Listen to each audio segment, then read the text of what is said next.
Ibu. Silakan duduk.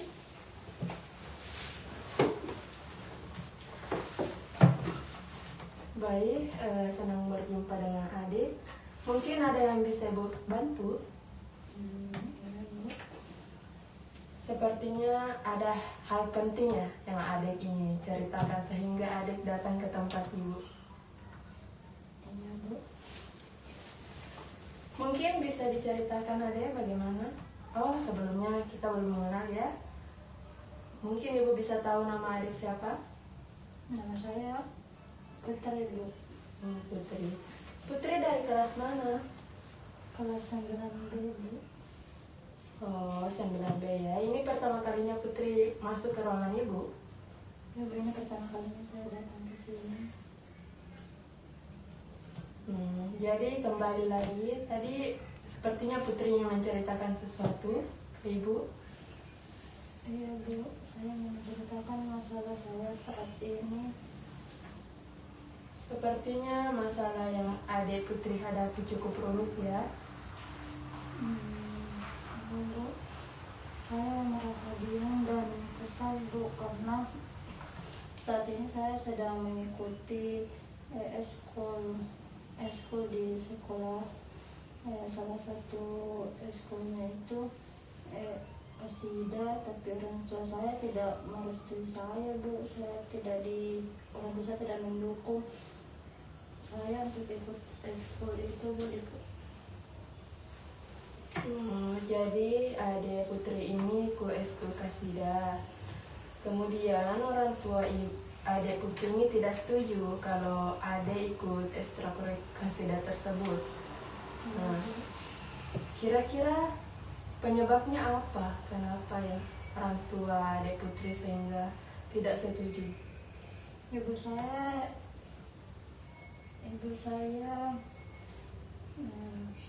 selalu memarahi saya ketika saya pulang dari sekolah kasida, Bu, karena ibu saya berpikir kalau saya anak perempuan harusnya bisa habis pulang sekolah bisa langsung pulang ke rumah dan bisa bantu orang tua di rumah. Makanya orang tua saya tidak mengizinkan saya kalau saya lebih banyak waktu di sekolah. Baik, adik Putri, saya paham ya apa yang adik rasakan saat ini. Tapi kira-kira adik Putri sudah melakukan upaya apa untuk meyakinkan orang tua adik Putri ini? Di sekolah saya masih memiliki nilai prestasi yang cukup baik, Bu. Meskipun saya tetap ikut eskul, saya tetap memiliki nilai yang bagus, Bu. Tapi orang tua saya tetap tidak setuju untuk saya ikut eskul, Bu. Jadi ceritanya ini adik Putri tetap berprestasi di bidang akademik meskipun ikut ekstrakurikuler tersebut. Adik Putri merasa itu bukanlah hal yang negatif, benar begitu? Saya merasa kalau saya ikut eskul kasida ini, saya justru akan bisa lebih membanggakan kedua orang tua saya karena saya bisa berprestasi di bidang akademik, saya juga bisa berprestasi di bidang eskul. Oke, saya sekali lagi paham tentang apa yang Putri rasakan. Tapi melihat dari sudut pandang orang tua, kira-kira menurut adik Putri kenapa orang tuanya adik Putri sampai melarang? Padahal ini adalah sesuatu yang positif. Kalau saya rasa orang tua saya melarang saya untuk ikut eskul karena saya satu-satunya anak perempuan, dan mungkin orang tua saya merasa ketika saya ikut eskul ini saya menghabiskan banyak waktu di sekolah sehingga saya terkadang pulang telat dan saya tidak bisa membantu orang tua saya karena waktu saya dihabiskan di sekolah. Seperti itu. Jadi kira-kira ke depannya adik Putri ingin berbuat seperti apa agar misalnya adik putri bisa mendapatkan izin dari orang tua. Karena adik putri merasa kalau ekstrakurikuler ini juga bukanlah hal yang negatif. Namun di sisi lain adik putri merasa juga kalau orang tua adik putri melarang karena terlalu membuang-buang waktu atau lebih banyak waktunya di luar.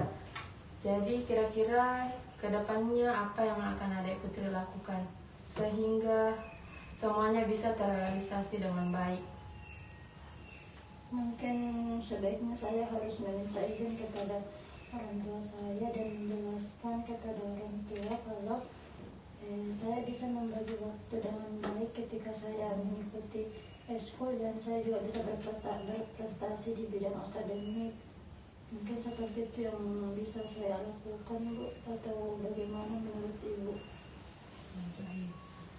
Membagi waktu, mengatur waktu dengan baik juga salah satu mungkin bisa dilakukan adik putri. Mungkin bisa dicoba adik putri untuk dilakukan dulu. Nah, kita melihat dulu bagaimana hasilnya. Jadi mungkin adik putri bisa mencobanya dulu. Nanti ibu akan tuliskan beberapa atau berikan buku cara membagi waktu dengan baik. Nah, mungkin itu bisa dibaca. Kalau misalnya ini cukup ini dulu yang ini adik putri realisasikan, dicoba dulu. Nanti kalau misalnya ada hasilnya atau tidak ada hasilnya, adik putri bisa kembali lagi ke ruangan ibu. Bagaimana? Mungkin seperti itu. Jadi saya harus mungkin seperti itu, Bu. Baik. Kalau adik putri sudah merasa tenang, sudah bisa memilih apa yang harus adik putri lakukan ke depannya, mungkin dicukupkan dulu sampai di sini pada hari ini. Adik putri bisa kembali kapanpun adik putri mau ketika merasa kebingungan lagi memilih apa yang harus dilakukan. Terima kasih untuk waktunya, Ibu. Sama-sama, semoga masalahnya cepat terselesaikan ya adik putri. Tetap semangat. Intinya semuanya bisa selesai ketika kita yakin. Terima kasih, Bu. Sama-sama, hati-hati. Assalamualaikum. Waalaikumsalam.